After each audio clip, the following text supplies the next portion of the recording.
guys, as of anong oras ngayon? 7. Ano oras kuya? Hindi ko alam. 7:30. Ito po ang 7:39. update dito sa landers na nasunog kaninang alas 4. So, ayan. Dito kami sa may side niya. Sa side. Ito siya, oh. Grabe, sunog na sunog talaga siya. Ayan, ito yung guys. Hindi ko makita. Ayan, ito siya.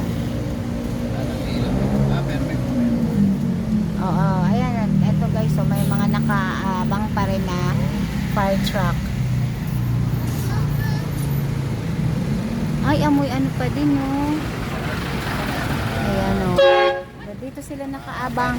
Sa may Caltex, no? Sa may station talaga sila nakaabang. 1.5 yan? Mahal yung ulo mo. 1.5? Wala eh. Oo nga, amoy usok pa din. Ah, 0.5 bebe. O, wala na. Ito na siya. Ayan, amoy usok pa rin. Ito yung likod. Sa side. Paano kaya yung nandun sa subdivision nung nag-alisan din siguro nag-evacuate? Kasi yung side nito guys is subdivision. Ito na tatlong bahay din. Ah, ganun.